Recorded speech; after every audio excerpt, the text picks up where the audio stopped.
It's my pleasure to be talking to you today. First, just a brief introduction about Vinmec. We are a healthcare systems. As a part of Vin Group, we have 7 hospitals across Vietnam, and our aim is to build 20 hospitals by the end of 2026. Sorry. So, why should we care about securing our our devices in the hospital? A finding in 2021 shows that there are 235 attacks in the healthcare sector across 30 countries around the world, and over 10 million records has been stolen. And maybe we all know that the price of a healthcare information is more than 100 times more expensive comparing to financial information. And the average loss of healthcare data breach in 2021 was 9.23 million, comparing to all the other industry, it's just 4.24, a number by Statista in 2021. And the largest healthcare breach to date is 78.8 million private records was compromised in 2015. And the records are still continually be compromised around the world. For example, in Vinmec, in the past 3 months after we settled down everything from the COVID pandemic, we received an average of 25,000 attacks per day, with the peak of 50,000 attacks in the past 2 weeks.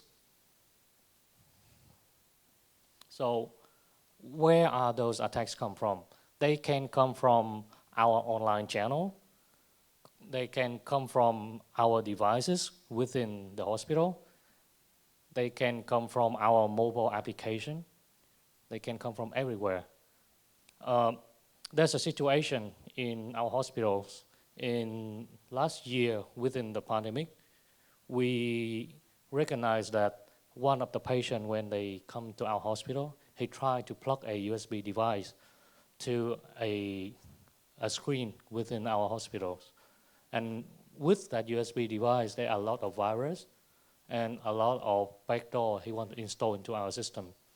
But luckily for us, that screen does not connect to anything. That's just an advertising screen.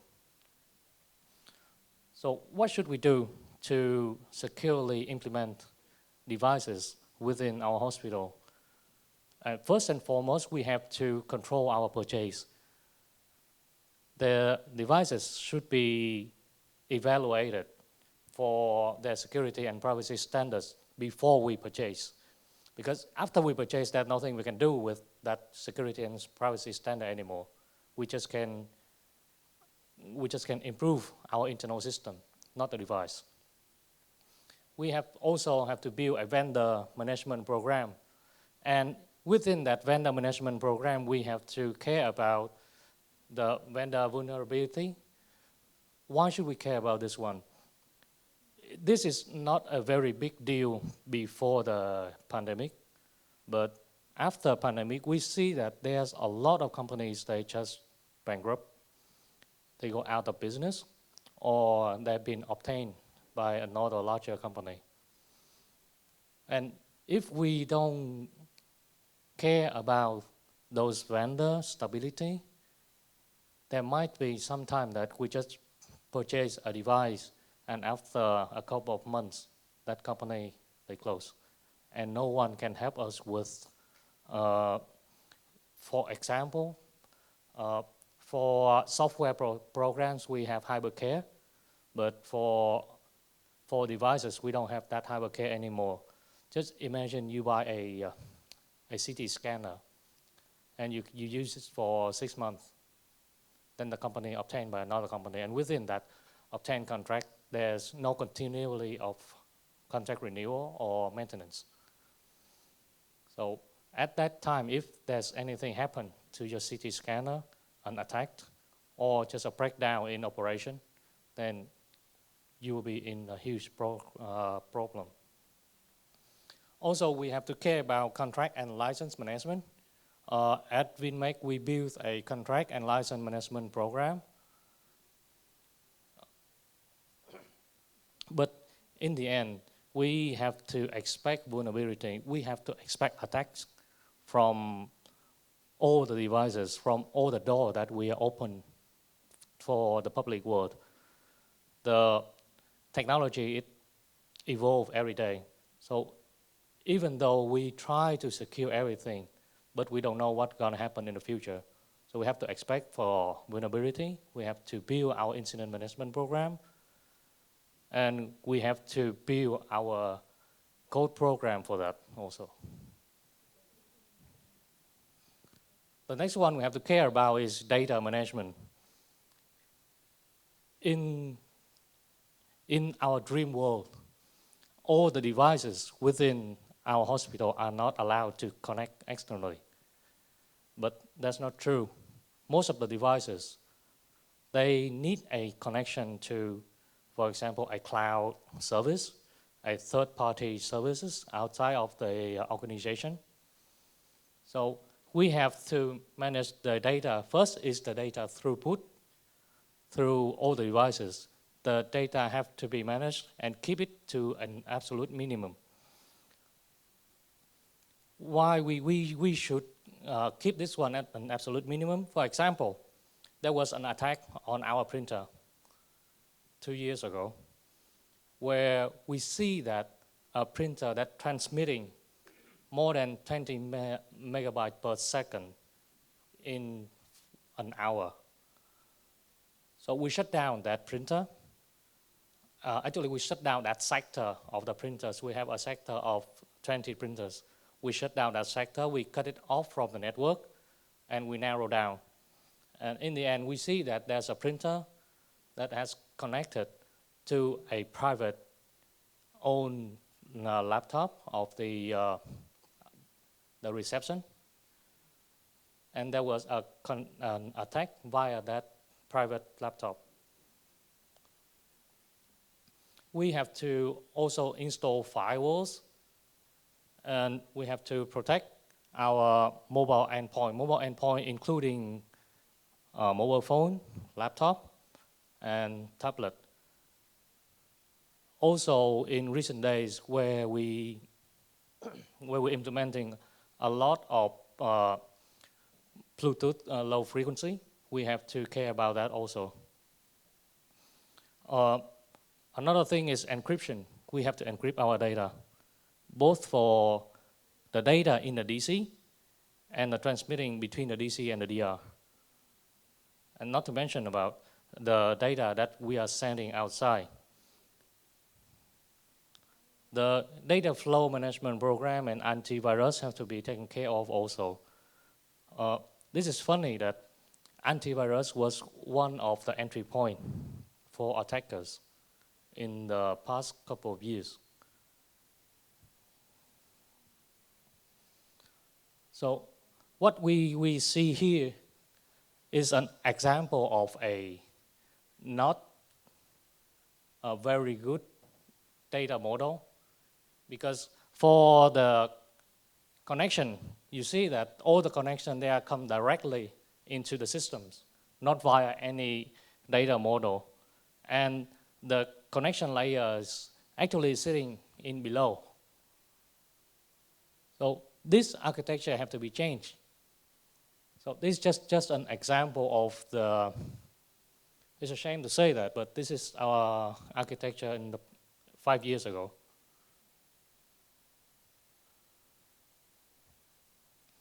The next one we have to do is we have to secure our infrastructure by network segmentation. As the example that I've just shown you before, if we didn't segment our network, we will not know which printers has been compromised. Also, for that, we have isolation scenario. If we find that maybe there's maybe a breach, we will have to isolate that sector, and we will do analyze, and we'll figure out which is the entry point. We also have to implement our monitoring system, and all the incoming data should not come directly into our central control unit. The most important thing is our HIS, and the next one is our EMR, since EMR is communicating every second with our HIS. One of the tools that we are using in WinMec is Asinga.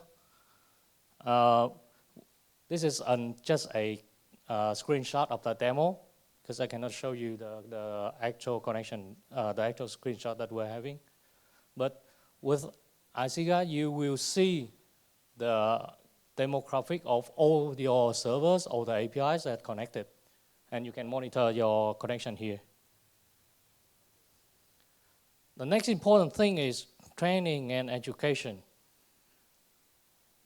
I think it's lost some images. I think it's lost some images. It's lost some images here. So we actually will implement a training program for all our employees. For employees, we divide into several groups. First is the one who deploys the device. And the one who deploys the device include two parts. One is our WinMec internal staff, and other one is our vendor. We have to educate our vendor on our security procedure also. And the next group that we have to educate them daily is our staff, non-IT staff. And we do that with screensavers, with background photos, and we have pictures around our hospitals to remind people daily about they have to care about security. They have to care about their devices and the attack that might happen to the hospital. And sometimes periodically, we will do some mock tests for our staff. Also, we have our hotline for incident. That hotline is 24/7. If some people that find anything happen to the network, for example, they have slow connection, they have a dead page and HTML4, for example, they will have a hotline to call to. And still, we have to train and again retrain them. Our training scheme is 3 times per year, and it repeats yearly. The last but not least one is staffing and budget. We are after the pandemic. I think in every sector we have staff shortage, and IT is the same. We cannot fulfill our staff needed for all the positions. So what we are doing now is we are doing body shopping, but body shopping is still not the final solution for us. We are trying to find a way via training program, via university connection program to find our mentee. And before doing any purchase, this is important to manage that we have enough budget allocated for that purchase, including the device itself, the management program, the staff that support for the device, and also the budget for incidents.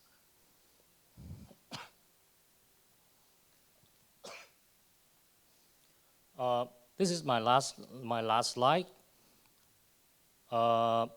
Comparing to all the big devices that we are having, sometimes and most of the time we will miss those devices, including ECG recorders, X-rays, punch clock. For punch clock, we have several kinds, like fingerprint reader or the Face ID terminal. All of those devices can be attacked by just one USB connection. and also printers and scanners. With the modern implementation of the printer management program, maybe your printer network, your printer platform will be connected to your DC, and it will sometime maybe destroy your DC.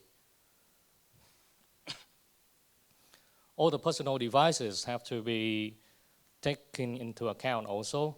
For example, mobile laptop, mobile tablet and laptop. Just an example that I've just shown before, that a private laptop connect to a printer that attack our system. And also network broadcasting devices, for example, access point. In our hospital, every 20 meters, we have an access point. And that is an open attack point for all the attackers if they want to attack. For some hospitals, we are using beacons to guide people around. And also that beacons, with their latest technology, is still a very vulnerable point for our hospital also. So this is the end of my presentation. Thank you.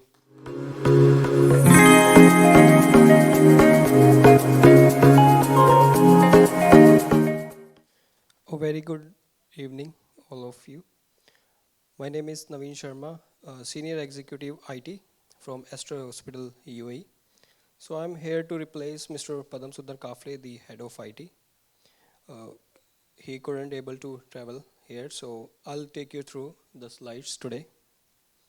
So digital health today is the way we treat the people. So many of the hospitals adopt digital healthcare with a lot of connected devices. So it's our responsibility how we secure these devices and we ensure the care continuity. So I'm going to talk about how we can secure our IoT and IoMT devices to ensure the care continuity.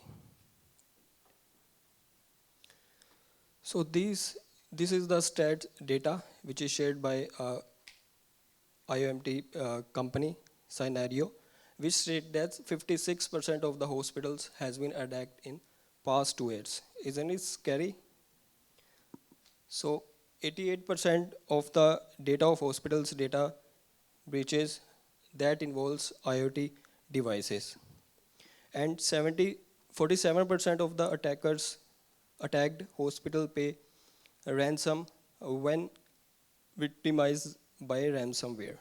And 24% of the hospital's mortality rate increased after the attack. So the IoT devices risk, 53% of IoMT or IoT devices, they contain the critical risks. More than half connected medical or other IoT devices have vulnerability. 79% of the devices used in past 4 weeks. That means every month a device is using, which is great for the return of the investment, but it is difficult to update. 38% IV pumps, 73% IV pumps with +1 critical risk. Most patients, when they are in hospitals, they need fluids. So it is infusion fluid pumps that help to reduce the margin of error in treatment. So 92% critical risk addressed with segmentation, which is good. So it's a given, if a given healthcare IoT risk is critical or healthcare IoT device has a critical risk on it, segmentation is hugely beneficial. So now, what is cyber attack? So if we are from IT background, so we know what is cyber attack. So the non-IT persons, users, who are the end users, so we have to educate them what is cyber attack. So cyber attack is mainly an attack which is prepared by a human being to attack a computer through another computer or even multiple computers, or we can say at the entire organization. So in our hospital, a lot of IoT devices are connected, which are showing the patient datas. So how we can protect these medical devices and IoT assets in our hospital environment? So we can use zero trust, as we are living in internet world. So we cannot trust anyone, including you also. So we can use this zero trust in medical devices and IoTs, which is a good practical approach. So while we securing the medical and IoT devices, there is a life cycle of that. So the life cycle contains three phases. First, we have to identify all the devices which we are in our network. Second, we have to assess the risk and then mitigate the risk. So firstly, we have to identify all the assets, which assets are connected with our network. So after that we have to prioritize that which one is critical. So as you can see, the red mark device is critical. So it is like we have to prioritize these devices.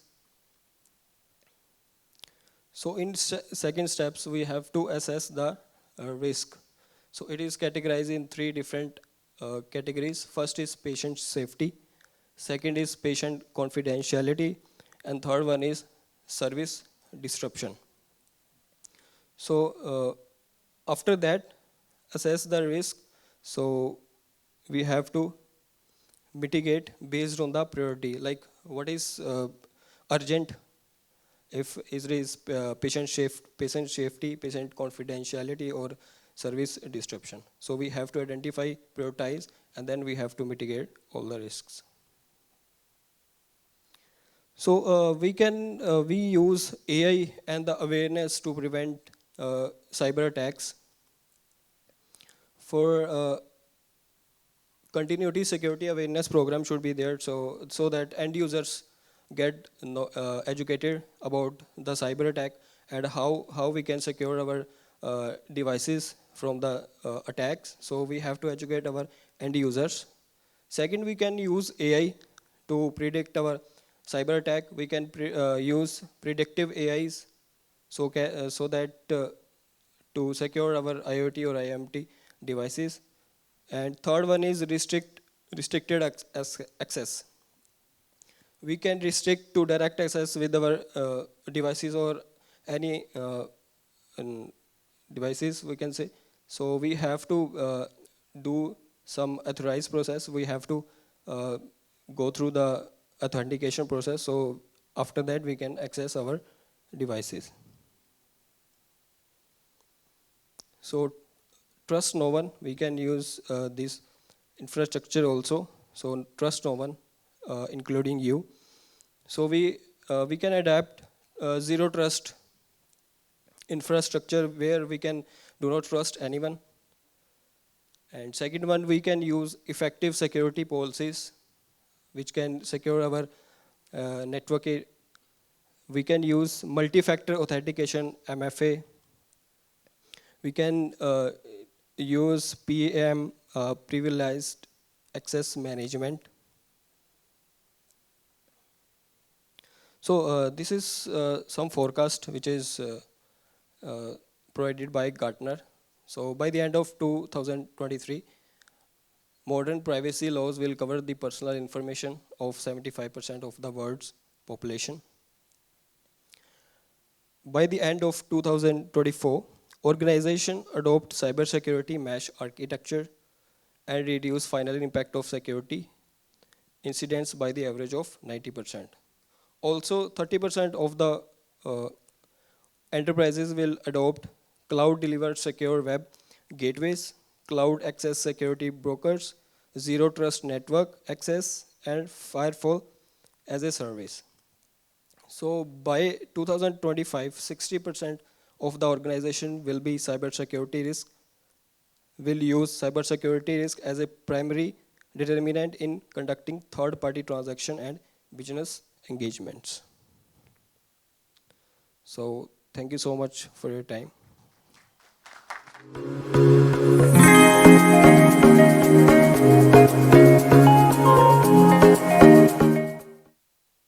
Hi, good afternoon all. My name is Bruce Leong. I'm the Director for Technology and Strategy from Mount Alvernia Hospital in Singapore. Thanks for having me and inviting me to share about securing connected devices against cyber attacks to ensure care continuity. My sharing will touch on some of the real risks of connected devices and share some of my views on how are the ways to secure such connected devices. Let me share with you for some study. There's a recent study that shows up to 73% of all IV pumps have a vulnerability. And medical records can fetch up to 50 times more than that of a stolen credit card on the black market. That shows how lucrative are the data for healthcare data are in the black market. In 2010, there was a ransomware attack on a German hospital. Because of the cyber attack, a woman patient has to be transferred to another hospital for treatment because they got to shut down the system in this German hospital. Unfortunately, the patient died due to a delayed treatment during the transfer. This is perhaps the first incident of an indirect death due to cyber attack on a medical institution. Recently, a French hospital, also a victim of ransomware attack, has to transfer all their patients to another hospital. The attack is on the hospital's imaging systems, storage systems. Well, there are many other incidents or events targeting healthcare institutions. I'm only sharing a few of them here. I'm sure you can read it in the news. On the non-healthcare but related to connected devices is that in much earlier incident, a DDoS or distributed denial of service attack has crippled most of the US eastern seaboard. The attacker planted something they call bots on devices such as CCTVs, and they launched a flood attack on Dyn, a company that controls the internet's domain name system. This again shows how vulnerable connected devices are. Why should we be concerned? Right? Because our EMR is actually never working in isolation. Our EMR or HIS is actually highly connected. You have your VS4, your IV pumps, your puppy pumps, your CT scanner, your X-ray scanners, your CCTVs, your QTVs, your nurse call terminals, and even instances where we provide mobility or remote access to our clinicians to access our EMR or HIS. We cannot let our EMR work in isolation. Hence, there's a need to protect our crown jewel. What's the worry about IoT connected devices? Why should there be a concern? Well, the following questions, when we ask ourselves, if you raise the risk factor.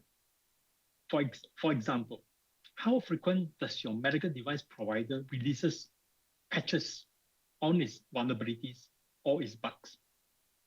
How hardened or secured is your medical devices when it's being shipped? How many device manufacturer has security by design? What are the security standards or frameworks for medical devices? Does your security or operation department patch your CCTVs? Or have they even changed the default passwords? That raises quite a bit of thoughts on medical devices or IoT connected devices. Cybersecurity is always a risk-based approach.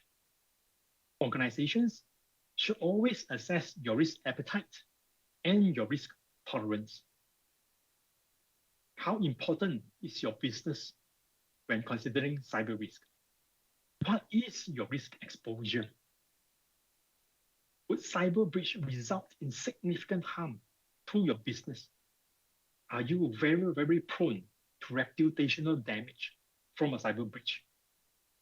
These are all the questions that you have to think through, ask yourself, and decide on your risk appetite and risk tolerance. Only after that can you decide on the approach against cyber defense. When talking about approach on cyber defense, it always comes in the three pillars of people, process, and technology. On people, I broadly categorize into cyber talent, capabilities, awareness and education, and third-party provider risk. On cyber talent, we constantly need to maintain a good cyber talent to uplift and ensure our cyber hygiene is intact. But in the face of severe or acute cyber talent shortage in Singapore and I believe in Asia as well, to keep things moving, we may not be able to do everything ourselves. Hence, insourcing versus outsourcing some of our cyber operations. While we all outsource part of our cyber operations, it is vital that accountability cannot be outsourced. Eventually, the organization is still accountable in the event of a cyber breach. In the fast-changing pace of the cyber talent, cyber landscape and technology, we have to keep training and retraining our cyber team and security team. Right? The security team or your outsourced vendor who is maintaining your security operations have to maintain it with tight discipline and seriousness. Right? We will share with this in subsequent slides on security ops and response plans. On awareness and education is an important piece. In all the defenses we built, in all the firewalls that we deployed, people will always be the weakest link.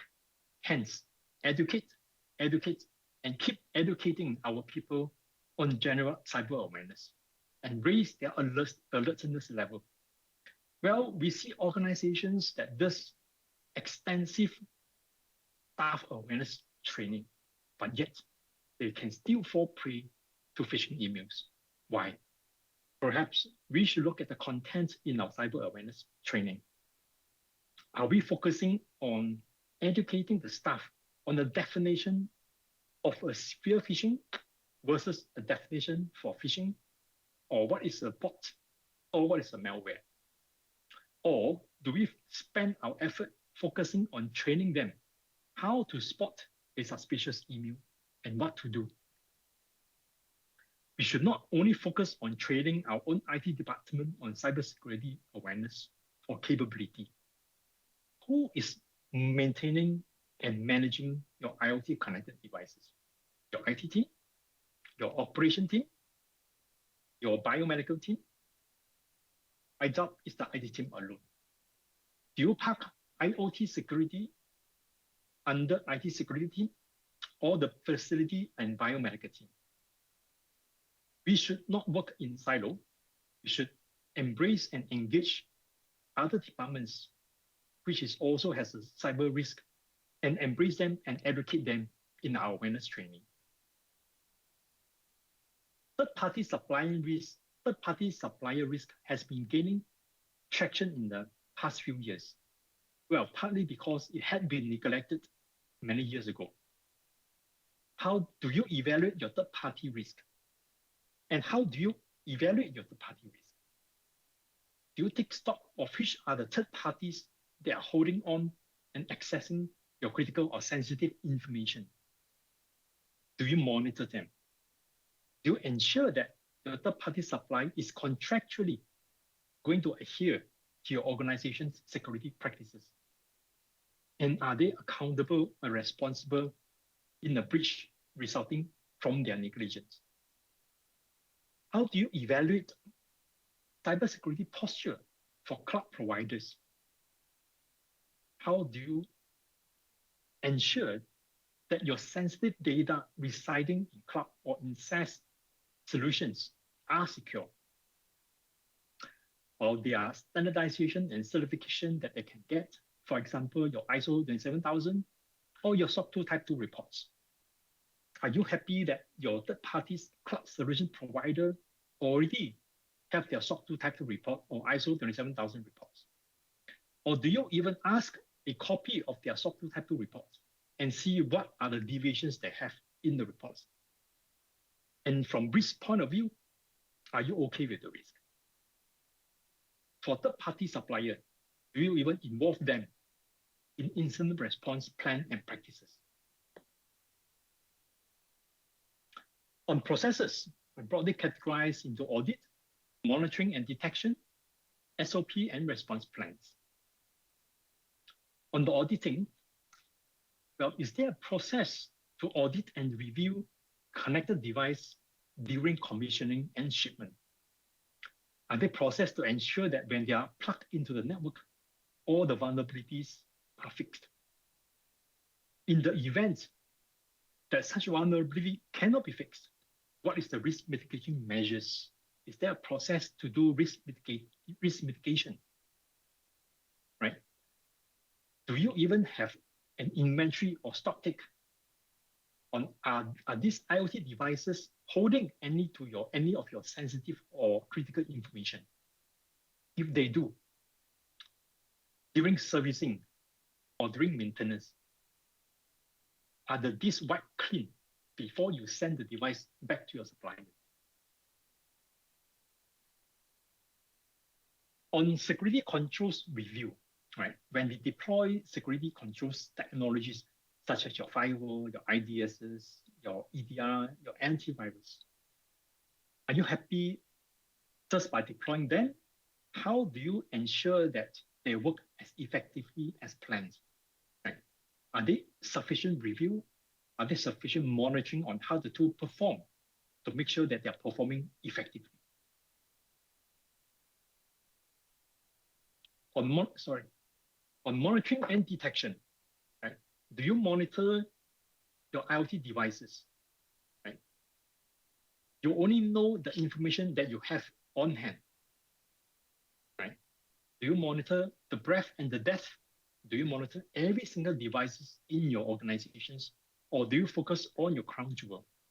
Again, we go back to risk assessment. That should be our approach. Does your team subscribe to cyber threat intel? Some governments do provide threat intel that's industry focused. For instance, many organizations in Singapore subscribe to the government's SingCert to get general vulnerability alerts on the potential IOCs and hash files. Well, when you receive them, it should be part of your SOP to quickly check the IOCs and comb for those hash files in your environment. On SOPs and response plan, it's actually, I think, it's a major piece of business continuity. Right? There's always a saying that it's not a matter of whether you will get hit, it's a matter of when you will get hit. The plan should then focus on the actions to contain and eradicate the malware, and importantly, to involve your business stakeholder to quickly restore your business to operation. Incident response plan should never only involve your security or your IT team. It should always involve your business user because it's a business continuity plan as well. When you do the security response plan drill, do you purely do a tabletop? Do you go ahead and ask your team to do a data restoration in simulation of ransomware attack? In simulation of, say, a DDoS attack?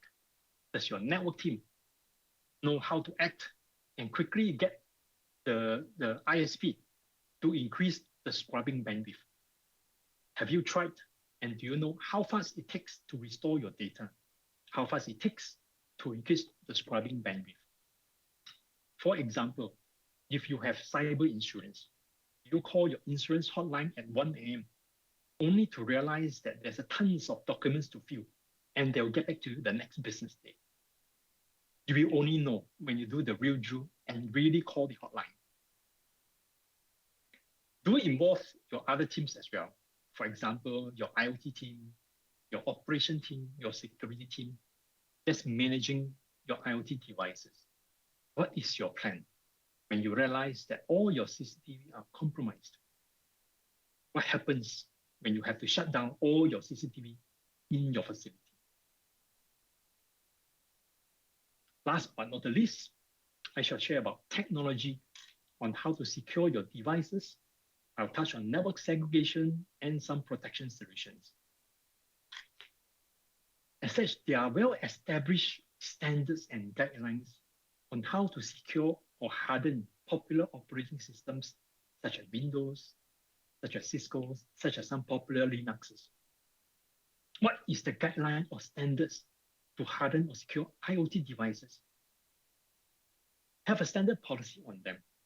For example, do you install a nurse call system with all the default settings? Do you ensure that any CCTV device or router devices default passwords are all changed? Have a discussion with your IoT service, IoT device provider, your security team, and your business users on the degree of hardening. Right? Do you disable ports? Do you disable USB for mass storage devices? What is the business impact on disabling all these changing passwords? Who should hold the master password? Your supplier or your internal teams? Right? Some of the biomedical devices may have something we call home features that ping health data of the medical device, such that when there's anomaly, they can respond faster. Your third-party supplier can respond faster. What do you check and how do you check to ensure that this feature is not being compromised and used by attackers to fetch large amount of data back home? Network segregation is actually a good way to mitigate malware spread. Deploy your medical devices or your IoT devices on separate networks as always, effectively. How complex should the segregation be is a discussion that needs to have with the network team and your own individual environment. By default, always segregate your IoT devices from your EMR or HIS network and restrict access to these devices as well. Recently, there are a lot of solutions providers that can do protection or asset discovery for IoT or IoMT devices. They provide asset inventory. They can even do compliance check on the security posture of such devices. Now, the VMS or vulnerability management solutions for IoMT devices can be a good start for you to prioritize what you should patch or what you should fix first and form your roadmap of protection against IoMT devices or IoT devices. Well, as discussed previously, whatever that we have deployed is always important to note that we review post-deployment that the solution perform as designed. In summary, cybersecurity is a marathon with no finishing line, right? Sad to say that, yes. But that's what keeping us all on our toes. Deploying that firewall doesn't mean you're safe. There are lots of work to do. Well, with this, I wish all of you a peaceful, safe, and fulfilling trip in your cybersecurity leveling up journey. Thanks for having me.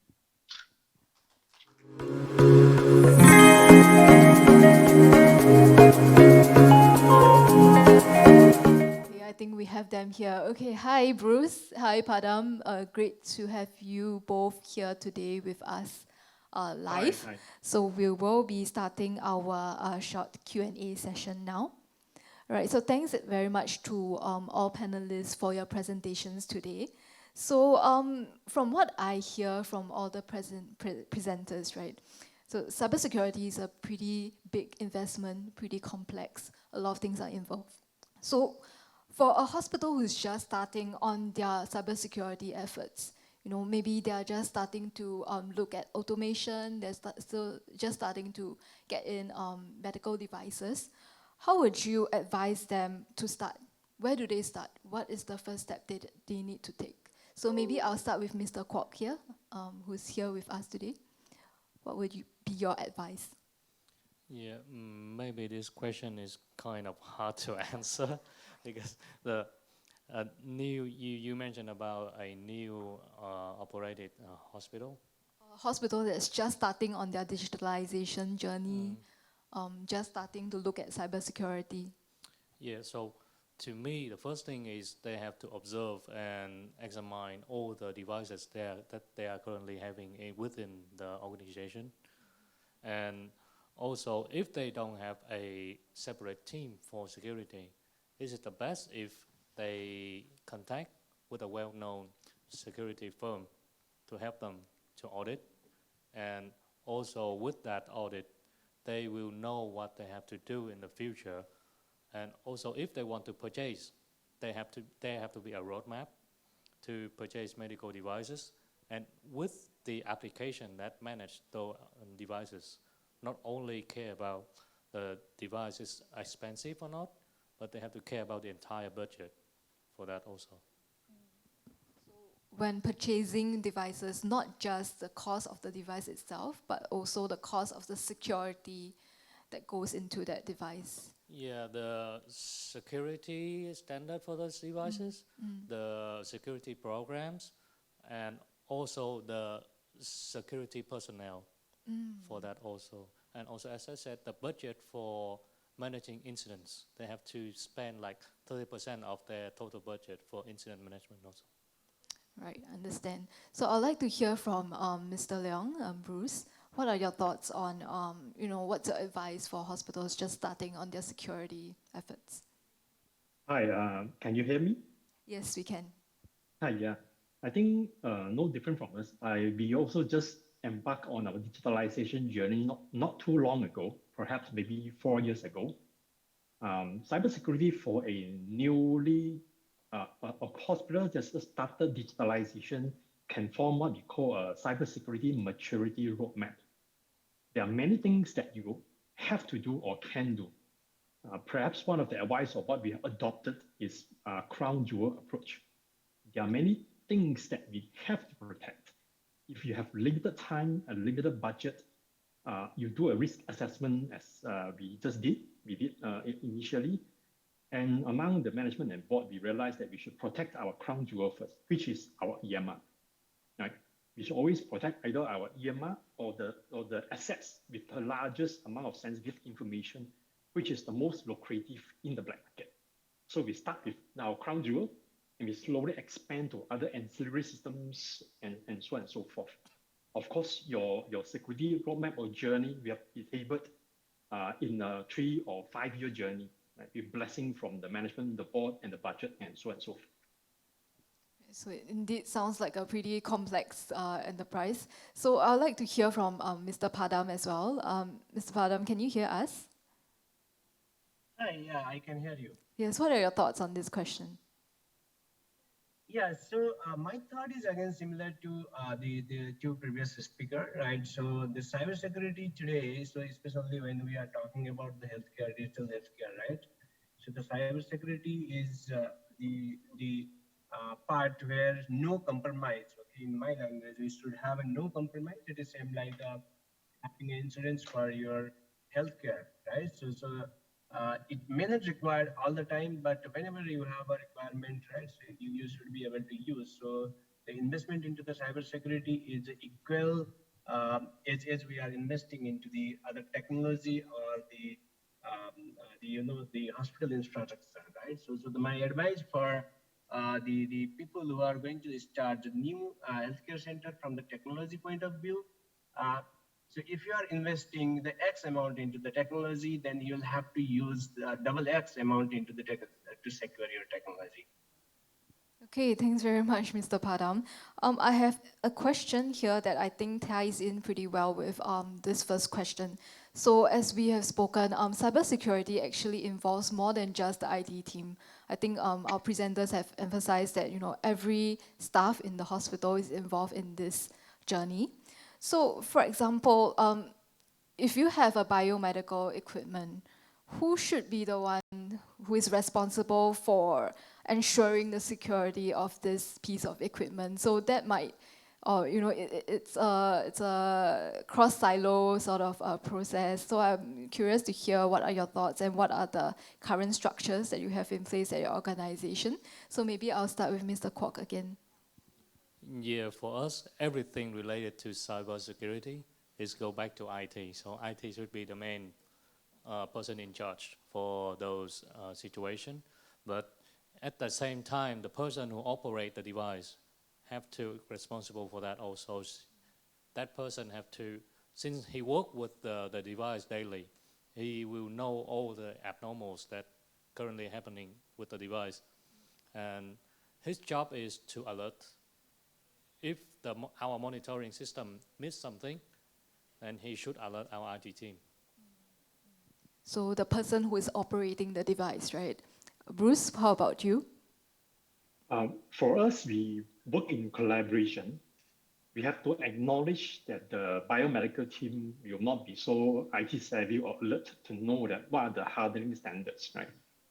They only know how to operate the CT scanner, the X-ray, the copy pumps, and the defibrillator, right?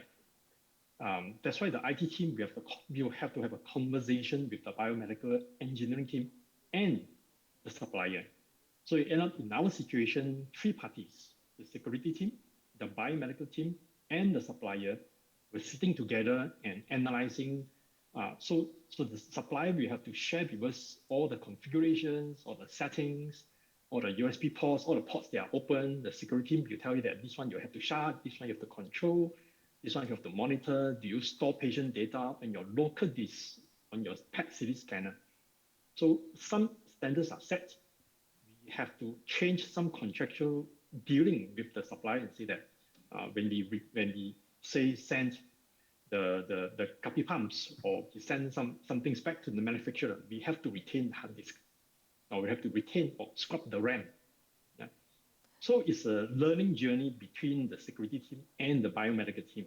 Right? The three have to work hand in hand. Yeah. Right, so a collaborative effort between the different units. Lastly, Padam, your thoughts? Yeah, in my thought, I certainly agree with the Bruce. So the security, of course, the collaboration is very much required, right? But one more thing I want to emphasize here is the security is the everybody's responsibility, right? So I just want to give you one example. If we have a security guard in our apartment, do we really open our door and keep? No, right? We are securing our door, and on top of there is a security guard with monitoring if there are anything happening around, right? So when it comes into the biomedical, yes, I agree. The biomedical people are not very tech savvy and they may not have a right knowledge of the securing devices. However, along with the IT, the biomedical devices, biomedical team, or the end user and plus the manufacturer, right? So we should have a collective approach where everybody should be into the same page. So IT may deploy the solution. So in a very recent meeting with my CEO, I have been talking about the same thing. So we have a lot of biomedical devices, right? So that is a pure open door for the cybersecurity. Many of the hospital or the healthcare provider, they don't realize that the biomedical devices are in the threat. So we should have some solution which can monitor the biomedical devices health, and then the IT or the biomedical together, they can whenever there are any suspicious activity or any the devices are the end of service OS or any devices out of the patching latest patching, they collectively should work and get this mitigated. All right, thanks very much, Mr. Padam. We have two audience questions here that I think are pretty aligned. So this is about, how do you raise the priority of cybersecurity in a hospital? So we know hospitals have limited budget. Everybody knows that, right? So there are so many competing demands for that same budget. You could be, there could be demands for investment into equipment, into patient safety, into experience. So cybersecurity sometimes, it's not top of mind for hospital C-suites or the decision makers, right? So how do you prioritize that? How do you have that conversation with your leaders to say, hey, cybersecurity is a very important topic. It's something that we really, really need to invest in. May I pose this question first to Mr. Kwok? I think it's the same for any investment that's done by an organization. For cybersecurity, we have to show, we have a pyramid. I don't know how to explain that, but we have a pyramid that show the vulnerability and also the percentage of happening of cybersecurity affect our business continuity. So that is one of the key things that we show to top management, that we have to invest into security. But luckily in our organization, people set a very high standard for security. So every year we still have a lot of budget for cybersecurity protection. That's great to hear.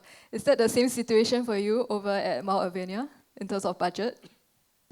Yeah, I think like what Scott has mentioned, like I said, we treat cybersecurity as a risk-based approach. The conversation has to happen at not only senior management level, at the board level. Business owners or the board or the chairman will need to understand why are we spending money on cybersecurity. So what we painted the picture is from the risk management point of view. What is the outcome to the business or to the hospital if we are breached? And people got to know that their data is actually lost in the market.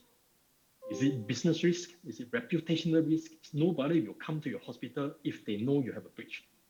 So if the risk is painted, it will drastically raise the alertness and awareness at the board level.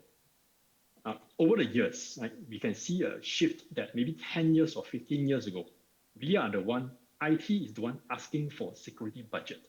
In recent years, the board is asking, why are you not asking for security budget? Right? I think the change is healthy. Like I say, we have a limited budget and limited resource. The risk management approach will paint your roadmap, right? This year, what should you protect? Like I say, we protect our crown jewel first. Next roadmap is we want to know whether large amount of data has been going away from our EMR database. Then you invest in the monitoring and detection on all these kind of things. And so on and so forth, right? So the approach is have a conversation in the form of risk management, in the form of business impact that will shape and make you able to secure your budget for cybersecurity. Right. So in terms of, I think both of you are agreed on the use of data to sort of serve your business case for security. So lastly, Mr. Padam, how is the situation like over at Esther Hospitals in terms of budgets? Yeah. So if I go back maybe 3 year or 4 year back, so we have a similar situation when we talk about the budget, fine, right? So, but today I'm lucky and I'm really happy to say that today our board of directors will ask why not, why there is no budget for this part, right? So I remember recently there was one resolution where the board of directors passed saying, all the outdated OS should be immediately replaced, even if it is from the biomedical devices, because you all may agree, right? The biomedical devices, there are embedded OS, so even the devices are with the Windows XP or Windows 7 or Windows 8 or Windows 10, right? So of course the Windows 10 is not outdated, but if you see up to the Windows 7, those devices are the OS are outdated. So we got the intimation from the direct board of directors saying that this has to be replaced at any cost, right? So this is where the digitization, I think for the management now it is changing their mindset. And in our scenario, we are quite lucky to have the approved budget for the cybersecurity. So I'm hearing that all the three organizations here, the buy-in has been pretty good. You have been having quite a healthy amount of budget to make sure that your security is up to par. So that's very good to hear. Okay, we have another question here, which is like healthcare has been facing a lot of phishing attacks. So if you could each maybe just list your top 1 or 2 good practices you would recommend to ensure robust security measures for your hospital. So maybe Mr. Kwok, maybe just the top 1 or 2 good practice for security. You mean only for phishing attack? Yeah, if it helps to sort of narrow the scope a bit, I'm sure you have a long list of best practices you have. Yeah, for phishing attack, we do training, and uh, we just do some kind of normal phishing, internal phishing ourselves to send to our staff. So we will do an analyze by the end of the month. So every month we'll send a couple of phishing email around within WinMake, and by the end of the month we will see how many percent. We really don't care the exact person, but we will see how many percent of our staff they still don't have the security in mind. If that percentage is more than 15%, then we will do a retraining. If it's less than 50%, we will do a focus group. Understand. Well, I didn't know about that strategy. Sounds pretty interesting. Is that something you also do at Mount Alvernia, Bruce? We do quite a combination of approaches. I think the fundamental baseline of technology is deployed.